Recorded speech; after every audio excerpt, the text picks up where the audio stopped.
And now it's time to check out our Frenzy Faves. Not just another Tom, Dick, or Dave. These are our Frenzy Faves. Today, our Frenzy Faves is a favorite Twilight Zone episode.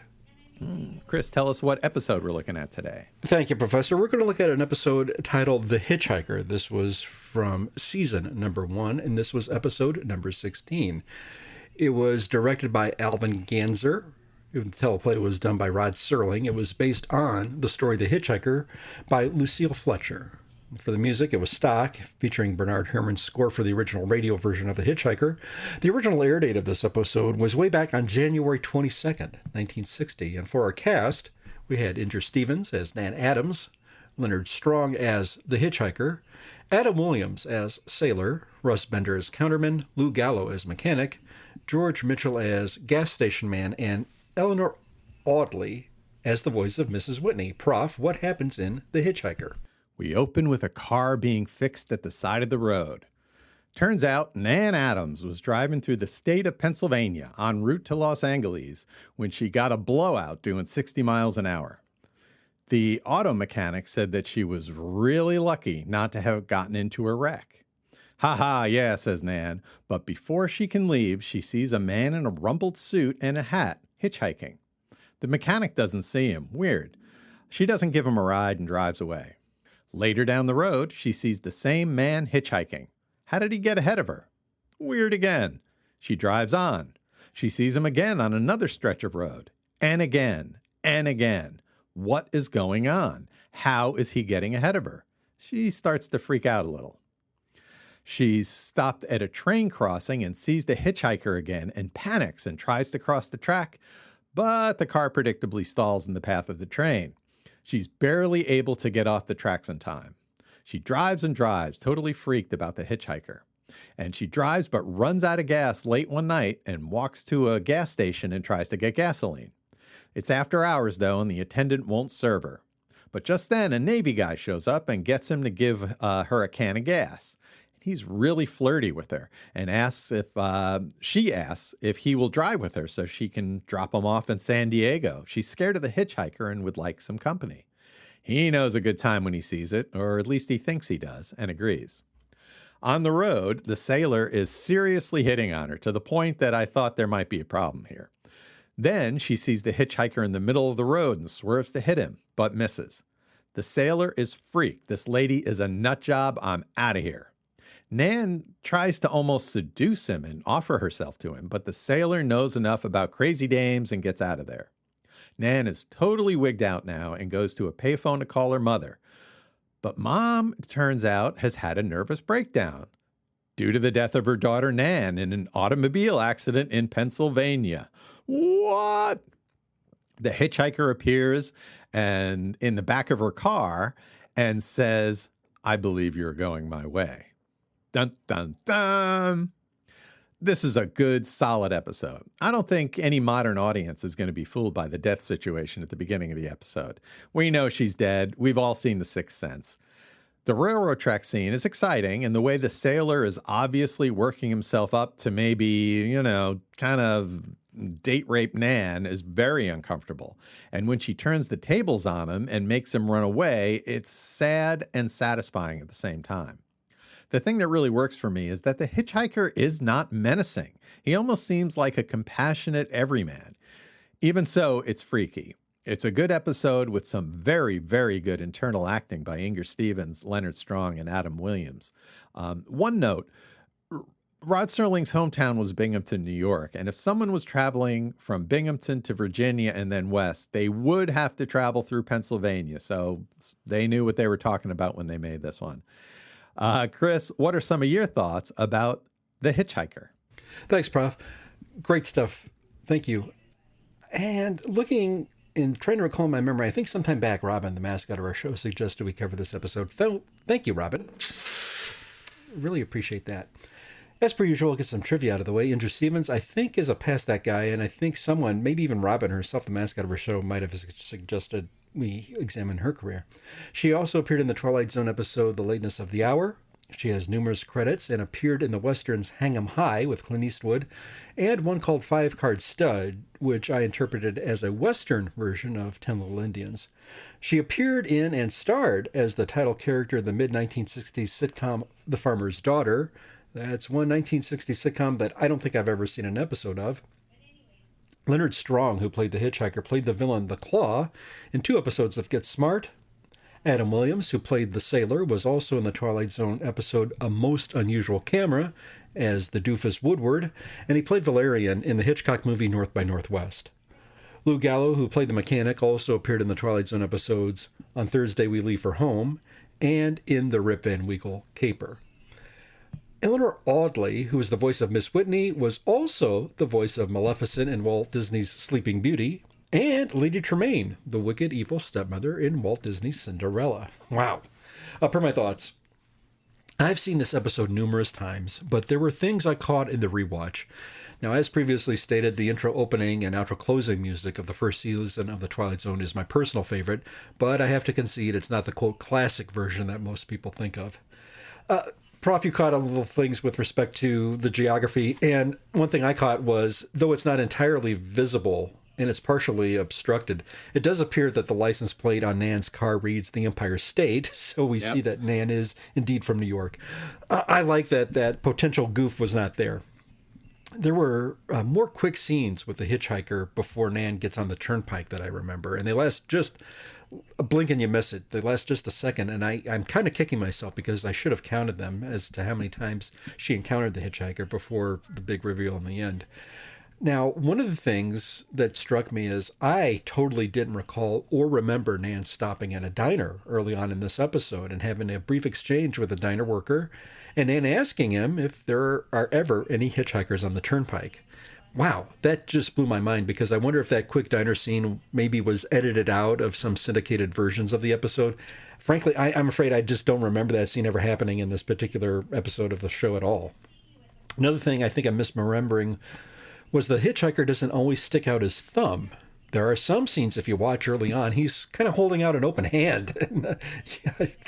What's up with that? I don't know if that was hitchhiker etiquette, but there we are.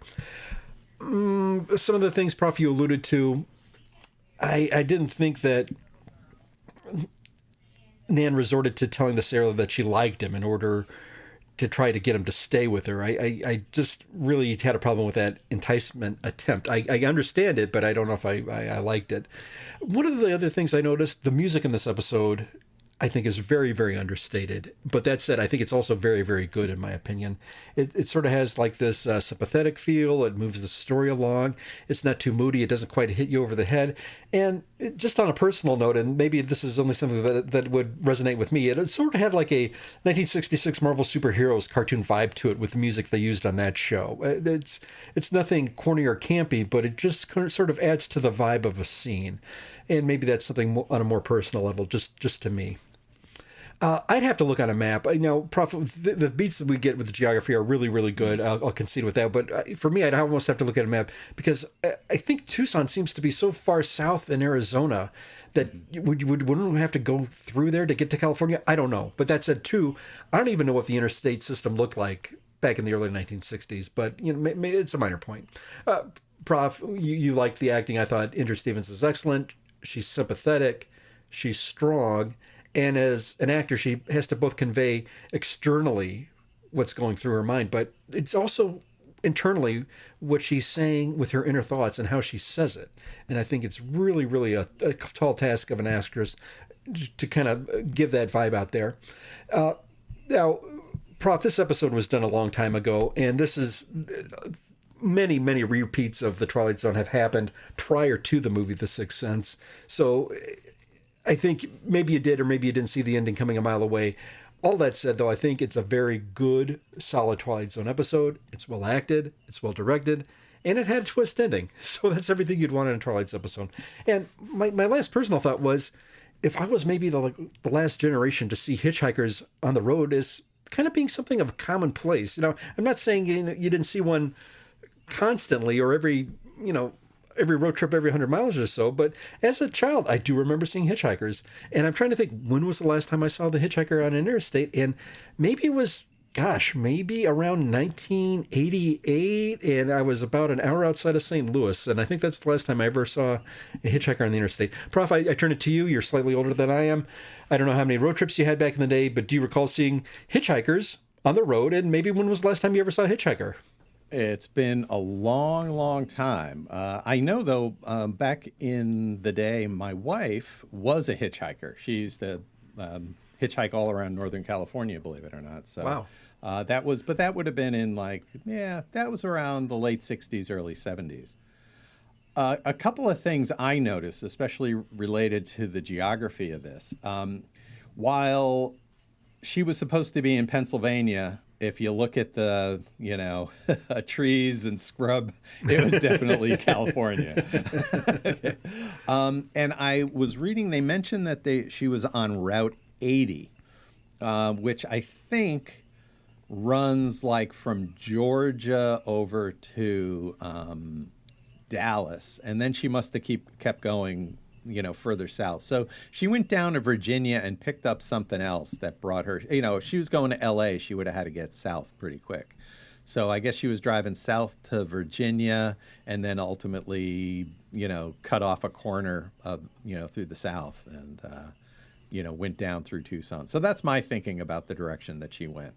A bunch of guys can't help but figure out the directions right now that we have Google Maps.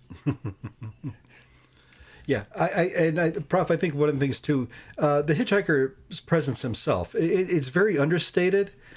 I'm trying to think how ominous it is. It's somewhat ominous, but not overly, and I think it really toes a fine line. And I like how Leonard Strong conveyed what he had with what little he had to work with there. There's just some thoughts coming at me just off the top of my head before I forget everything wrapping up there. Yeah, the guy had one line, and he made it count. I like, for what it's worth, too, and we can talk about the sailor character back and forth and get into it. But the bottom line is the guy did get her the gas, and I was taken aback though that the guy didn't help the poor stranded woman out there. He just didn't. He's going to stay in bed, but. Leave it to the sailor, to get the business done on that end of it. Some of the other parts, though, later on, you can kind of feel some uncomfortableness with respect to that. But we did move on, and he did get an out as a character exit.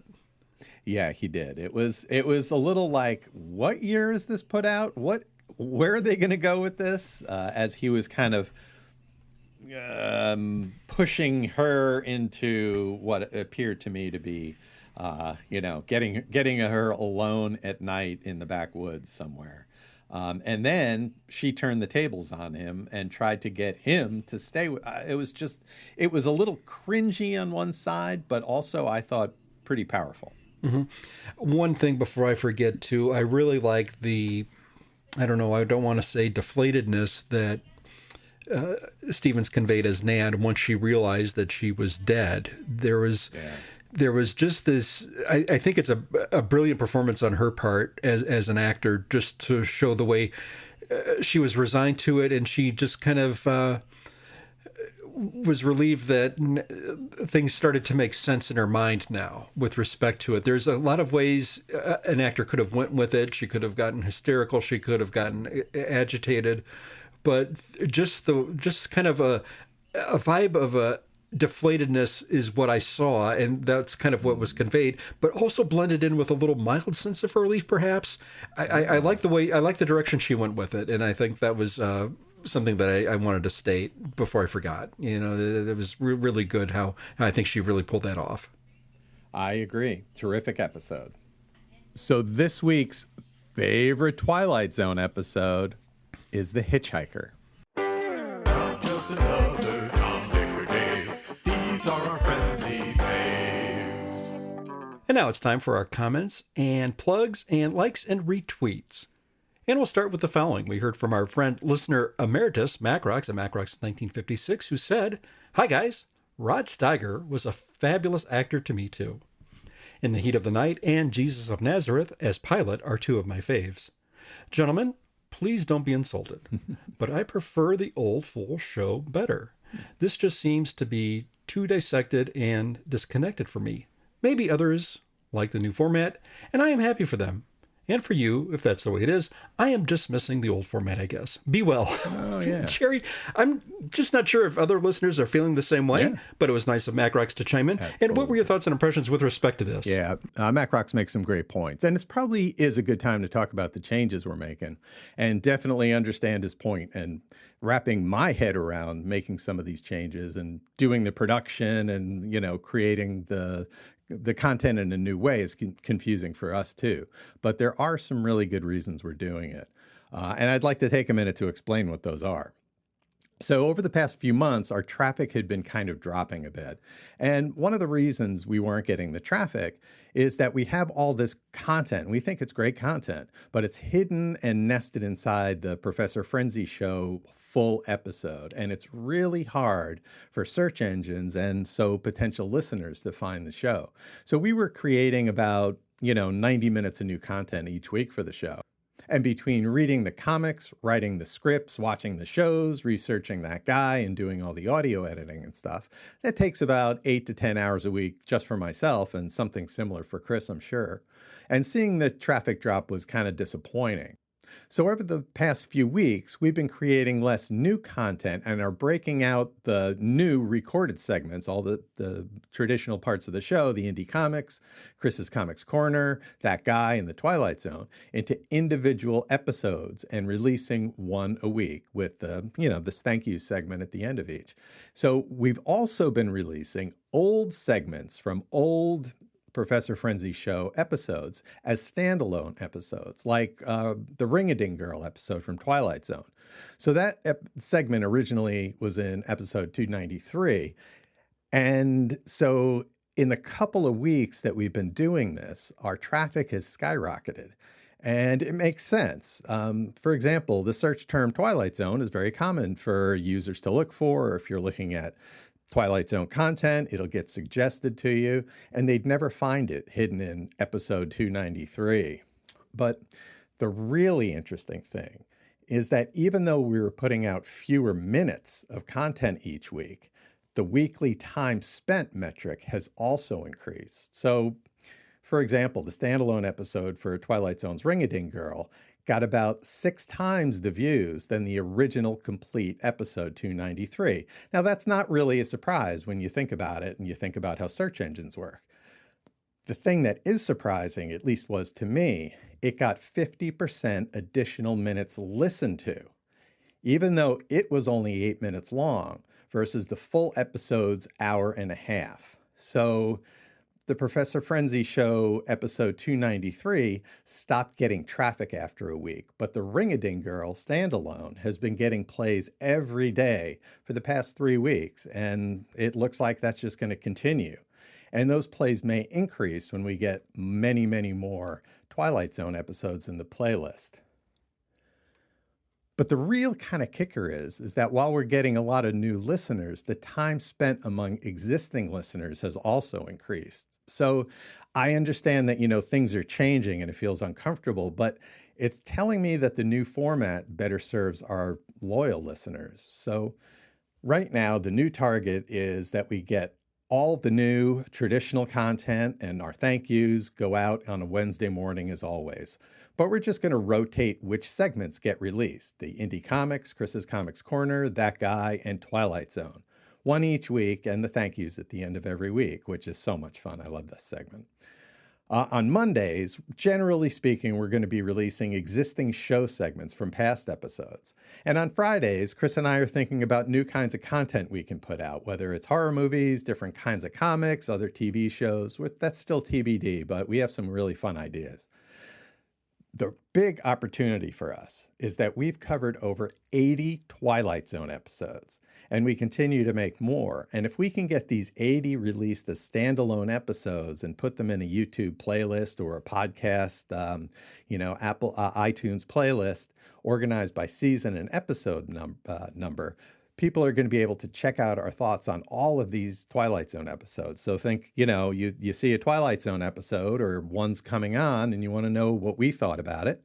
it should be easy enough to find. And the same goes for all those great classic comics Chris has reviewed. Love that Beatles one. I'm still listening to that episode all the time. And all of those That Guys. And that metric, of the standalones doing as well or better than the show is in all of those categories.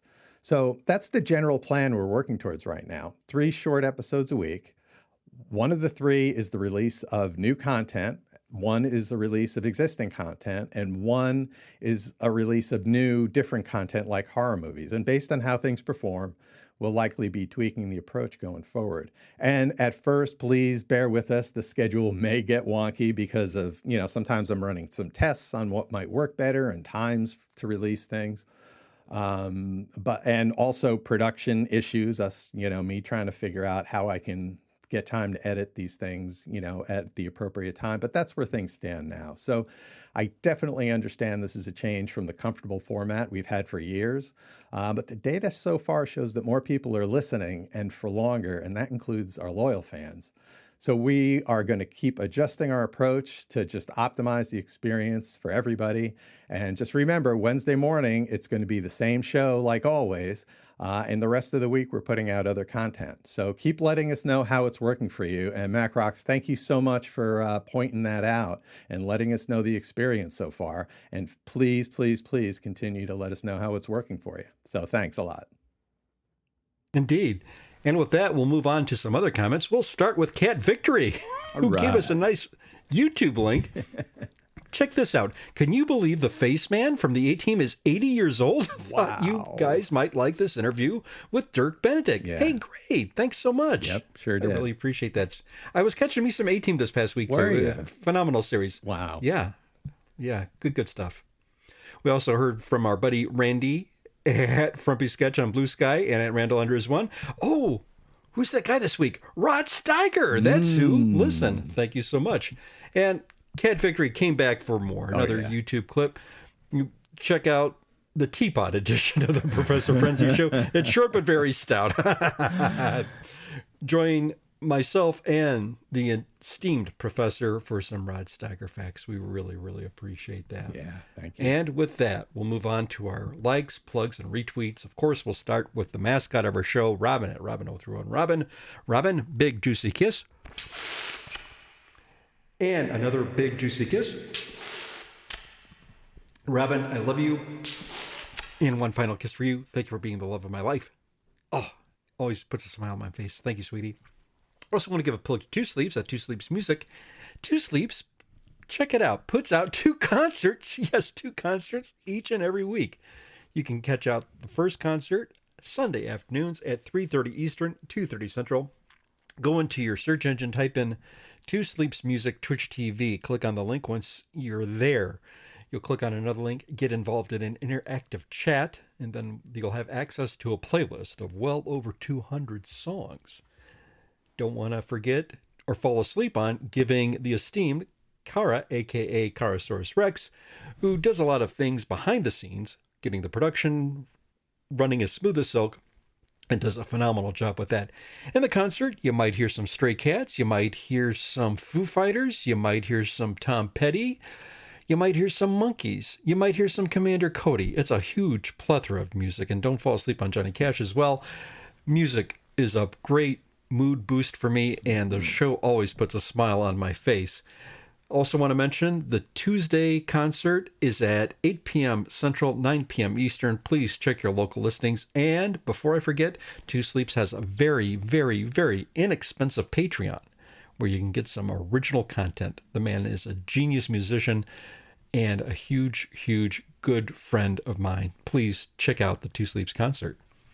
Speaking of good friends of mine, it's our buddy Randy at Randall Andrews 1 on Twitter, Frumpy Sketch Artist over in Blue Sky.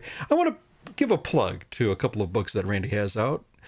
Randy's Robots Coloring Book and Robots Through the Pages. You can pick up on Amazon. Talented, esteemed artist Randy is. He always puts these sketches out on the social media each and every day. So he put them in a coloring book, and what a phenomenal job. It's a masterpiece. Don't want to forget that Randy also does a podcast called Soundtrack Alley. That's where Randy looks to see how music enhances a film, along with the film history. After the podcast, I always want to re-examine the film and look at it with a different lens, thanks to Randy's deep dive into the film itself. Thank you so much, Randy. New friend of the show, Go For No. Thank you so much at goforno.com. It's our friends Darren and Ruth. Thank you. They're part of the Rad Adventures Network, a whole plethora of podcasts, including but not limited to Trekker Talk, which looks at the works of Ron Randall, Warlord Worlds, looking at the work of Mike Grell, Xenozoic Xenophiles, and a great podcast called Sensational Sleuths, which really Darren and Ruth outdo themselves, looking at some of the old classic shows and media of detectives. Most recent episodes looking at Sherlock Holmes through the eyes of the Academy Award-winning director Hayao Miyazaki. I hope I pronounced that correctly. Discussing the animated series. Anime, pardon me. There we go. Darren and Ruth, thank you for being our longtime friends and supporters. Right back at you. Keep up the great work. It's our friend Chris Hamby at Chris Hamby Films. Thank you very much, my friend. New friend of the show, Marko Balojic. I hope I got that somewhat correctly. Thank you so much. It's our longtime friend, DSA May Collins, and I cannot thank you for continuing to chime in each and every week. Yeah. Speaking of chiming in each and every week, it's our friend Clinton, who does a plethora of podcasts. Coffee and Comics is one of the main anchor ones. That's where Clinton will look at a comic book and about the time to take it down a cup of coffee. Occasionally, Clinton will have on some guests, ask some fascinating and probing questions. But not to be outdone, Clinton also does the Days of High Adventure podcast, where he looks at sword and sorcery comics. Fan Film Fridays, and you can find that one over at the Longbox Crusade feed. But once you're there, you're going to get a whole treasure trove of fantastic podcasts from our buddies at the Longbox Crusade feed. It's great stuff over there. And don't fall asleep on the Teenage Mutant Ninja Turtles Power Hour with John and Lane. And then, last but not least, it's Billy D. Now, he has a whole plethora of podcasts over at the Magazines and Monsters feed. And Billy D, I want to take this opportunity to give you a toast. I'm raising my glass to you. I'm saluting you because you put a ton of podcast content out this past month on October, including but not limited to, just recent, right now. I mean, the day we're recording this, a podcast dropped today that had Billy D and Martin Gray looking at House of Secrets number 93. And it's a book I have in my collection. It's got a gorgeous classic cover by Bernie Wrightson. It's etched in my brain. I know this book very, very well. And thank you guys for doing that one. And before that, you had Jeremiah on, and you guys looked at the 1956 The Werewolf movie. And then prior to that, on the most recent Brave and the Bob, Billy D, you had Evan on there, and you were looking at the classic Brave and Bold number 93. This was the issue with Batman and the House of Mystery. It had the classic, awesome Neil Adams cover. It's another comic I'm so happy to have, and you guys really did an excellent deep dive in the conversation on that classic comic book. Chef's kiss to Billy D and all of the marvelous guests you had on this past month. And if I overlooked you, I really, truly regret that. Please let me know on the socials at BTO and Bat Books, or better still, to cover all the bases, let the professor himself know at Professor Frenzy. Listeners, we love doing this for you. Thank you so much for your continued support, and we really, really hope you'll stay listening. And take care, everybody. We'll talk to you soon. Thank you. Thank you for listening to the Professor Frenzy Show. You can find our podcast if you do an iTunes search for the Professor Frenzy Show. You can listen to the show on Twitter and find me on Twitter at Professor Frenzy and Chris at BTO and Bat Books. Hey, we're on Facebook over the Professor Frenzy Show page. We're on Instagram at Professor Frenzy. We're now also on Amazon Music, and we are now also on YouTube. Just visit youtube.com/Professor Frenzy, all one word. We are now also on TikTok, so go to Professor Frenzy 2 to see our videos. If you have an Android phone, the Professor Frenzy Show is part of the free network. Just swipe right on your homepage and look in the art section of the podcast lists. Whatever device you use, you can subscribe to our podcast feed by doing an iTunes search for Professor Frenzy. Thank you for listening to the Professor Frenzy Show. Let us know on Twitter what you think about our show, and please help us get the word out to people that might like these kinds of comics. Thanks to everyone for listening. We look forward to chatting more about comics next week. And please remember, pick up your pull. Professor Frenzy. Professor Frenzy. All original content of the Professor Frenzy Show is licensed under Creative Commons Attribution, No Derivatives 3.0 Unported License. Professor Frenzy. You are on on the Frenzy feed.